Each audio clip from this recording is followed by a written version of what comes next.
Bonjour à toutes et à tous et bienvenue dans cette nouvelle vidéo, ce nouvel épisode de LNDLS, c'est les news gaming de cette semaine. Aujourd'hui plutôt grosse semaine avec pas mal de news plutôt intéressantes, j'espère que vous êtes prêts, on y va, tout de suite. Pour commencer, on a eu des nouvelles, encore une fois, du jeu Hogwarts Legacy, jeu dans l'univers de Harry Potter. On nous a dit récemment que le jeu devrait sortir en 2023 et au final, Warner Bros a reconfirmé que le jeu sortirait bien en 2022. Ensuite, on nous a dit que ça pourrait sortir en fin 2022, toute fin 2022.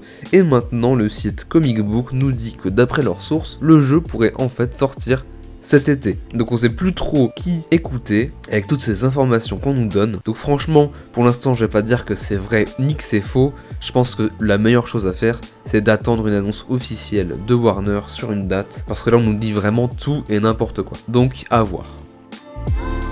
Le mois de février approche très vite et avec lui arrivent des énormes jeux. Le mois de février est l'un des mois les plus bondés niveau jeux vidéo dans cette année. Et parmi ces jeux, il y a Elden Ring de From Software.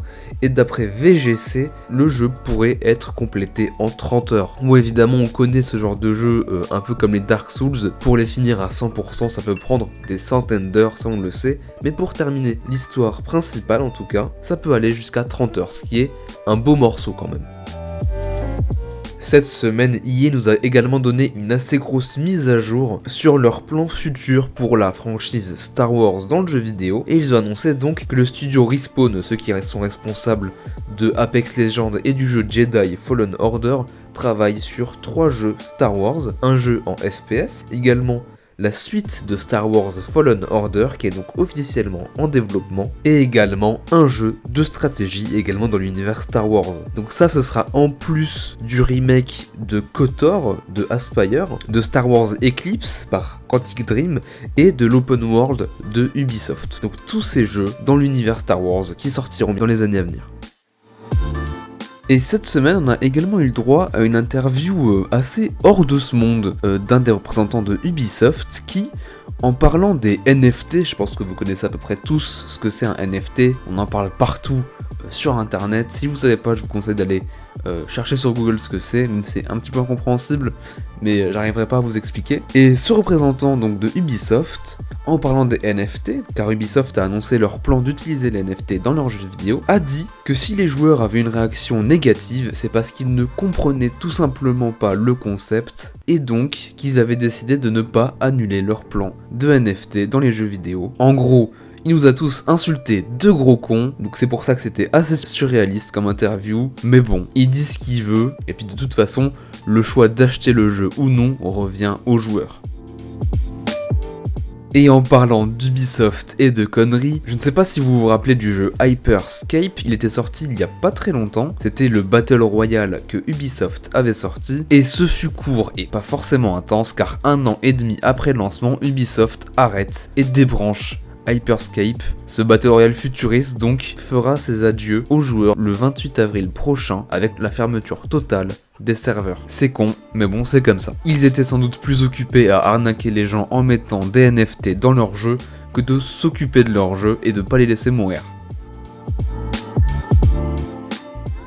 On parlait juste avant des jeux qui allaient sortir au mois de février, et dans ces jeux il y a celui que j'attends le plus de ce mois-ci, mais aussi peut-être de l'année entière, c'est Horizon Forbidden West, la suite du très bon Horizon Zero Dawn, qui était sorti en 2016, ou en 2017, je sais plus.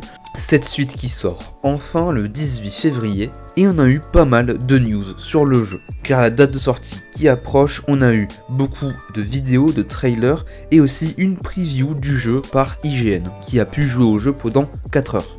Et du coup, ils ont pu nous donner pas mal de petites infos. On a eu surtout des nouvelles images, d'ailleurs des vidéos du jeu tournant sur PS4 Pro, parce qu'il sort sur PS5 mais également sur PS4 et PS4 Pro, et même là-dessus c'est vraiment très beau. Évidemment on voit quand même les différences, un peu moins de végétation, de détails dans les textures, mais ça reste excellent. Ils nous ont également dit que tous les reproches qu'ils pouvaient faire sur l'original semble avoir été corrigé. Ils nous disent que la nouvelle aventure d'Aloy semble plus robuste et gratifiante que jamais, tout en gardant l'émerveillement et l'exaltation qui ont marqué le jeu précédent, en parlant de l'exploration. Ils nous disent également que le monde de Forbidden West est un tout petit peu plus grand que celui de l'original. Il promet également plus de missions secondaires et d'activités, offrant aux joueurs qui terminent le jeu assez rapidement un temps total de jeu de plusieurs centaines d'heures. Ils nous ont également parlé de l'intégration de la DualSense dans le jeu, là ce sera uniquement pour les joueurs PS5. Il nous dit qu'on peut sentir la tension de l'arc d'Aloy quand elle encoche une flèche et c'est parfaitement réglé.